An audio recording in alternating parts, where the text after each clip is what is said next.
Bonjour tout le monde, vous écoutez En route avec Coffee Break French et moi c'est Marc. Je suis de retour avec notre deuxième épisode de cette nouvelle série de Coffee Break.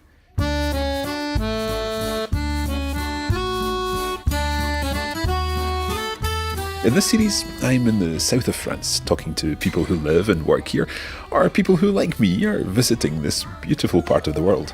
I've just arrived in the town of Menton, a town that's known as la Perle de la France, the Pearl of France. And it's a town which has a special place in my heart because it's where I lived 25 years ago when I spent a year living and working here. But more about that later. I'm in the breakfast room at my hotel at the moment. En fait, je viens juste de finir mon petit déjeuner, qui a été délicieux d'ailleurs. Je suis arrivé à Menton hier soir et j'ai bien dormi, donc je suis frais et dispo, comme on dit, pour ma première journée à Menton. Okay, just before we go on, I'd like to talk a little about that expression, être frais et dispo. Now, frais means fresh, and dispo, I originally thought, was an abbreviation of disponible, like many French speakers think. However, it's not an abbreviation of disponible. Dispo, spelt with an S on the end, is an adjective which means to be in a good disposition in order to react to something. So, frais et dispo is a great expression to use when you're ready for anything, you're ready to go, just like I was for my first day in Menton. Frais et dispo pour ma première journée à Menton.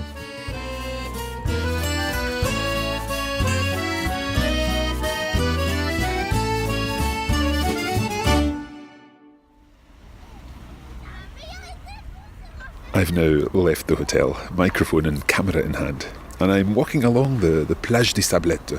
It's still quite early, not yet 10 o'clock, and the beach is already busy with families. As I explained in the last episode, I taught English in a school here in Menton 25 years ago. And like most French schools, there were no classes on a Wednesday afternoon. And one of the things I used to really enjoy doing in the warmer months, of course, was come down here to the Plage des Sablettes and go for a swim in the warm Mediterranean waters. At one point, I even took windsurfing lessons here. Je me suis même inscrit dans un club de planche à voile, although I wasn't very good at it. Alors, qu'est-ce qu'on fait aujourd'hui? Cet après-midi, j'ai rendez-vous avec quelqu'un qui travaille à l'Office du Tourisme et il va me parler de Menton et ses alentours.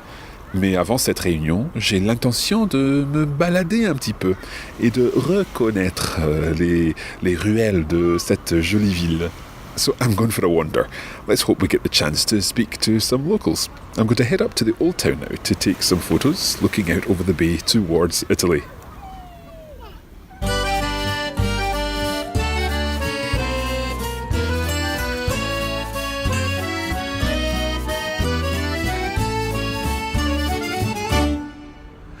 At the moment, I'm in one of my favourite places in Menton, and that is the parvis de l'église de Saint-Michel. The parvis is the square in front of the church of Saint-Michel.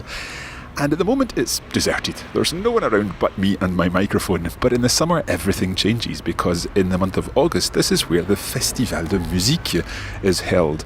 And the parvis transforms into a concert hall, an open-air concert hall, with some fantastic music. Now, this square is also linked to one of the most famous people connected to Menton, and that is the playwright, filmmaker, designer, sculptor, artist Jean Cocteau.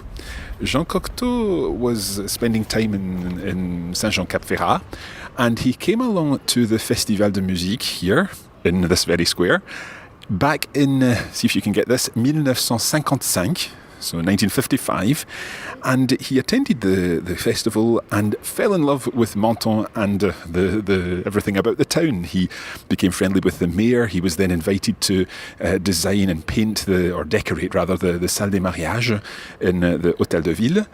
And so began his association with Menton.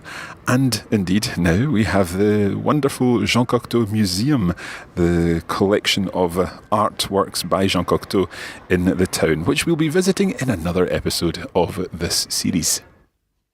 Before leaving the parvis, I spoke to a group of children and their parents who had just come out of the Église Saint-Michel. One of the hardest things to do sometimes when you're learning a foreign language is understand the voices of younger speakers. And I am here with 3 younger speakers. Bonjour. Bonjour. Bonjour. Bonjour. Et bonjour. Bonjour. Et comment allez-vous? Très bien. Très bien. Alors, dites-moi, vous habitez Menton, n'est-ce pas? Oui. Alors, Léa, tu aimes habiter Menton? Oui, parce qu'il y a la plage et la montagne. Et du coup, on peut se baigner et on peut faire des randonnées. Parfait. Et donc, tu te baignes pendant toute l'année ou que l'été? Que l'été quand même, faudrait pas attraper un rhume. Et Alexis, qu'est-ce que tu aimes faire pendant ton temps libre? Pendant mon temps libre, j'aime bien faire des foot, aller à la mer et faire des courses avec mes parents pour voir les routes qu'il y a que je ne connais pas. Très bien. Et Maëlys, dis-nous, est-ce que tu apprends l'anglais à l'école? Oui, à l'école, oui, j'apprends l'anglais. Et tu es forte en anglais? Pas vraiment, non. Par contre, il y a Léa qui dit qu'elle est forte en anglais. Alors Léa, dis-nous quelque chose en anglais. Hello, I'm Léa and I have 11 years old. Bah bravo, hein? Bravo. Léa said, I have 11 years old. And we know why she said that. Because of course, en français, on dit j'ai 11 ans. Mais en anglais, on ne dit pas j'ai 11 ans. On dit quoi? On dit je suis 11 ans. OK? Alors, dis-le encore une fois, s'il te plaît. Hello, I'm Léa and I am 11 years old. Bravo Léa, bravo. Alors, s'il y a des touristes qui viennent visiter Menton, qu'est-ce qu'il faut voir? Qu'est-ce qu'il faut absolument voir? Alors il faut déjà visiter la chapelle dans la vieille ville, dans la place de la chapelle, Saint-Michel. c'est dans la place Saint-Michel. Il faut découvrir la vieille ville parce qu'il y a des endroits formidables. Et il faut aller à la mer, voir les ports et tout ça, surtout en été. Bah, merci beaucoup tout le monde. Il n'y a pas de quoi. De rien, monsieur, de rien. So there you have some ideas as to the kind of thing that you could do if you visit Menton from some of the younger inhabitants of the town. Now, I'd like to come back to something that Maëlys said when she was talking about learning English at school. And this is a question of accent. You'll know that in different parts of the French-speaking world, different words are pronounced differently. But there's one particular aspect of pronunciation in the south of France that is very, very common. And that is the ending AIS. Now, have a listen to the way in which I pronounce the word for English in French, and listen to how Maëlys pronounces it. Maëlys, dis-nous, est-ce que tu apprends l'anglais à l'école? Oui, à l'école, oui, j'apprends l'anglais. Have a listen again. Maëlys, dis-nous, est-ce que tu apprends l'anglais à l'école? Oui, à l'école, oui, j'apprends l'anglais. So the key thing here is that the ending AIS, and that could be in a word like l'anglais, or indeed in an imperfect tense. Par exemple, je faisais la vaisselle, I was doing the dishes. In standard French, if you like, that AIS ending sounds a little more like the E of egg in English. Je faisais l'anglais. But in the south of France, you'll hear a sound that sounds more like the English pay or day or may. So that would become je faisais or l'anglais, just as Maëlys pronounces the word for English. Maëlys, dis-nous, est-ce que tu apprends l'anglais à l'école? Oui, à l'école, oui, j'apprends l'anglais. Of course, it doesn't really matter whether you say l'anglais or l'anglais. You'll be understood either way. But there is one area where the difference between the A and the E sound is pretty important, and that's when it comes to future or conditionals. So let's take, for example, the verb aller in the future and the conditional. That would be j'irai in the future and j'irai in the conditional. Now, it's very, very slight differences in the vowel sound there. So let's give an example. J'irai ce soir au cinéma avec toi. I will go to the cinema with you this evening. J'irai. Will, future tense. J'irai, conditional. J'irai ce soir au cinéma si Mathieu venait aussi. I would go to the cinema this evening if Mathieu was coming too. So there's a big difference in meaning between j'irai and j'irai, especially if you're deciding who's going to the cinema. And of course, if you're in an area where there's no difference between the j'irai future and j'irai conditional, i.e. in the south of France, where it would both be j'irai, then you might get a little mixed up, and indeed you might turn up at the cinema without knowing who's going to be coming too. let's head back now to the old town of Menton in the Place Saint-Michel. It's time for lunch, so I'm going to head down towards the rue piétonne où je vais trouver un petit restaurant pour manger quelque chose avant la réunion cet après-midi à l'Office du Tourisme. Donc, à tout de suite.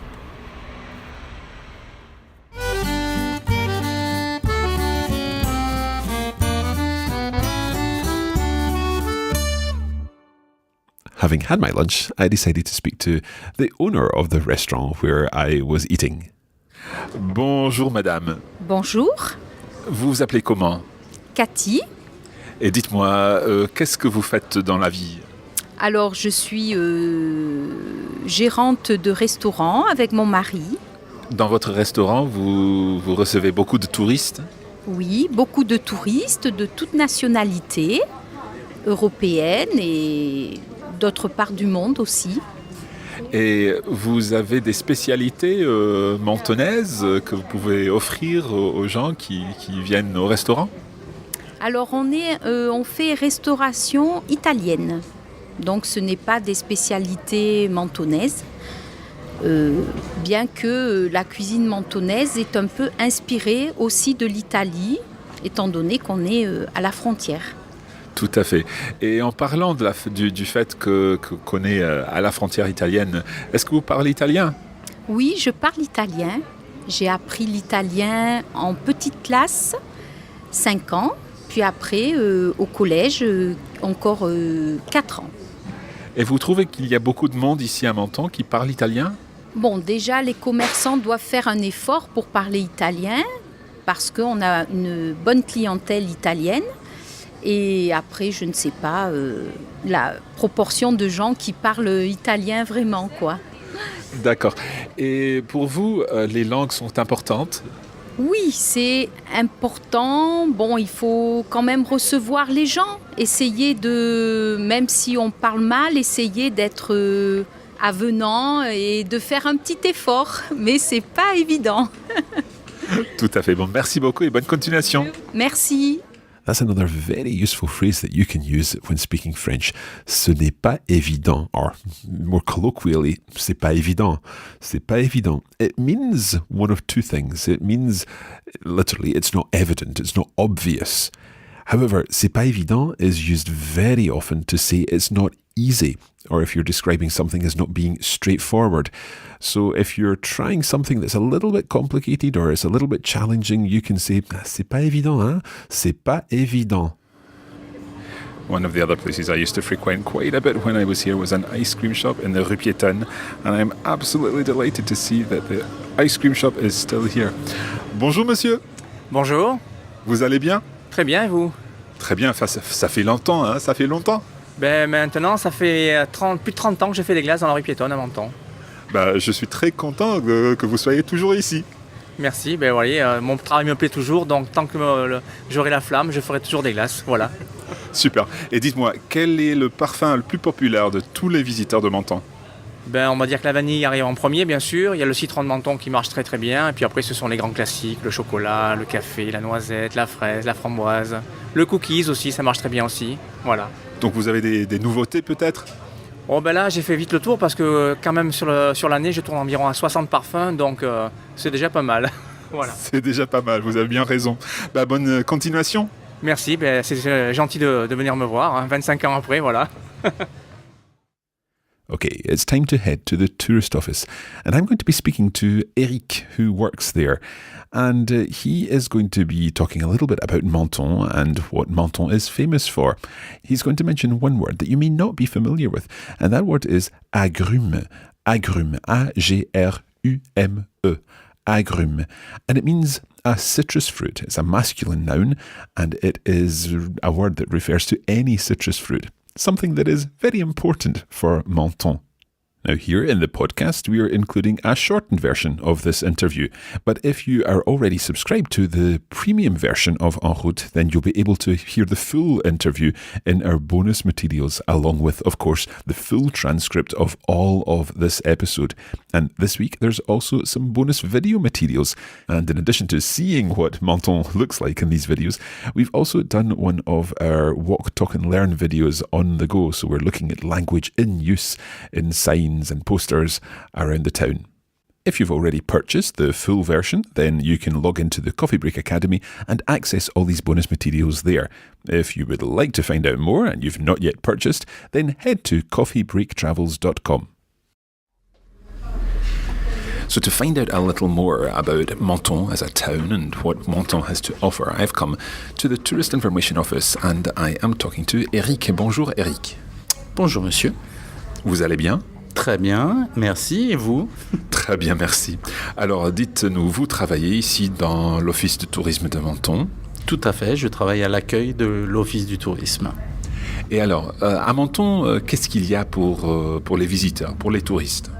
Bien, écoutez, il y a beaucoup de jardins à visiter. Également la vieille ville de Menton et ses rues à voir, qui sont très intéressantes. La basilique Saint-Michel-Archange, juste en haut du vieux Menton, entre autres. Et puis le musée Jean Cocteau, qui se trouve juste sur le bord de mer. Et donc, plein de belles choses à voir et flâner sur le bord de mer, bien sûr. Parce que, en fait, à Menton, généralement, il fait beau. On a, pour la plupart du temps, en moyenne 320 jours de soleil par an. Donc effectivement, on est assez content pour le temps. Let's just think about that a little bit. 320 jours, vous avez dit. C'est vrai. 320 days of sunshine across the year. Bah, c'est pas mal quand même. J'avoue qu'on est privilégié et on en est bien conscient. Alors, moi, j'habitais Menton il y a 25 ans. Par contre, j'ai passé presque toute une année ici, mais je n'étais pas ici pour le mois de février. Et j'ai raté quelque chose. Oui, je crois. Effectivement, tous les mois de février, nous avons la fête des citrons. Et depuis 85 ans maintenant, tous les mois de février, on a une magnifique fête pendant un mois avec des magnifiques agrumes et citrons. Et le citron est donc important pour la ville de Menton? Très important et même primordial puisque c'est le symbole de la ville de Menton. Et on peut voir beaucoup d'arbres de citrons, des citronniers on dit? C'est ça, des citronniers, on a des jardins d'agrumes dont le citron fait partie, à visiter bien sûr. Et apparemment il y a un autre festival très important pour la ville? Tout à fait, nous avons le 68e festival de musique cette année qui se déroule l'été cette fois-ci et on a un concert d'ouverture avec Fazil Say et d'autres grands interprètes comme entre autres Renaud Capuçon et ça se joue sur le parvis de la basilique Saint-Michel-Archange. Alors, est-ce que vous savez combien de touristes viennent à Menton tous les ans? Écoutez, on sait qu'on a plus de 250 000 touristes qui viennent nous voir à l'Office du Tourisme et à peu près le même nombre qui viennent pour la fête des citrons. Bon Eric, je vous remercie de la part de tous nos auditeurs. C'est moi qui vous remercie. Et bonne continuation. Bonne continuation à vous.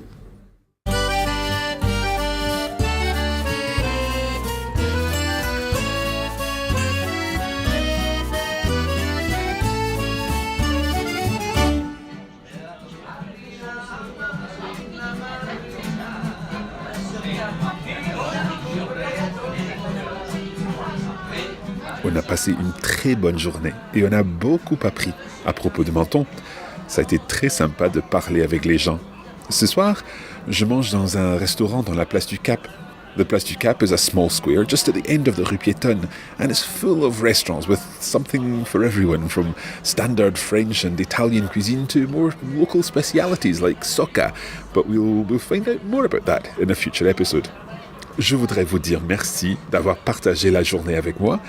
Et demain, nous nous mettrons en route encore une fois pour un petit village perché, a hilltop village, perched in the mountains behind Menton. I think that's one of the things I love most about this town. While it's a seaside town, the mountains start immediately behind the town, so it makes it really picturesque. And tomorrow we'll be driving up the steep road towards the village of Sainte-Agnès, and you can join us in episode 3 of the series. Until then, I'm going to say au revoir, as I'm sure my meal will be arriving soon. Merci encore et à bientôt sur En route avec Coffee Break French.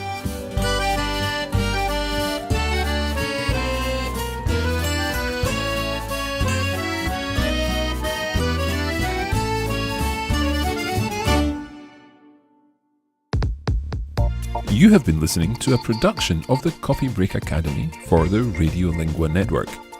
Copyright 2017 Radiolingua Limited.